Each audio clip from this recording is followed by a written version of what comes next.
ছোট ৮ বছরের একটি শিশু বেঁচে থাকার স্বপ্ন দেখে। আজ সে বনটি নরপশুর জন্য পরপারে চলে গেছে।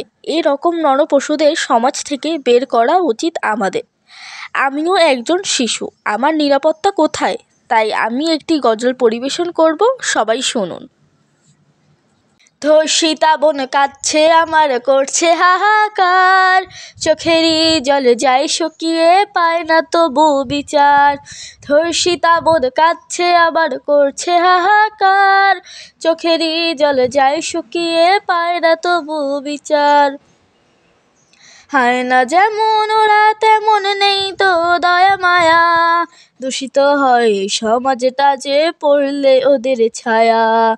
হায় না যেমন ওরা তেমন নেই তো দয়া মায়া, দূষিত হয় সমাজটা যে পড়লে ওদের ছায়া। যাবে কবে সমাজ থেকে এমন অনাচার, চোখেরই জল যায় শুকিয়ে, পায় না তবু বিচার। ধর্ষিতা বোন কাঁদছে আমার, করছে হাহাকার, চোখেরই জল যায় শুকিয়ে, পায় না তবু বিচার। ধর্ষিতা বোন কাঁদছে আবার, করছে হাহাকার, চোখেরই জল যায় শুকিয়ে, পায় না তবু বিচার।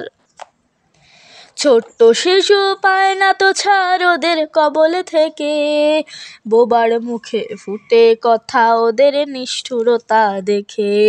ছোট্ট শিশু পায় না তো ছাড় ওদের কবল থেকে, বোবার মুখে ফুটে কথা ওদের নিষ্ঠুরতা দেখে। সইতে যে আর পারি না তো এমন অবিচার, চোখেরই জল যায় শুকিয়ে, পায় না তবু বিচার। ধর্ষিতা বোন কাঁদছে আমার, করছে হাহাকার, চোখেরই জল যায় শুকিয়ে, পায় না তবু বিচার। ধর্ষিতা বোন কাঁদছে আমার, করছে হাহাকার, চোখেরই জল যায় শুকিয়ে, পায় না তবু বিচার। আমার এই প্রতিবাদী গজলটি আপনাদের কাছে কেমন লেগেছে? ভালো লাগলে কমেন্ট বক্সে জানিয়ে দিন। আমার এই প্রতিবাদী গজলটি শেয়ার করে সবার কাছে পৌঁছে দিন এবং আমার চ্যানেলটি সাবস্ক্রাইব করে আমার পাশে থাকুন।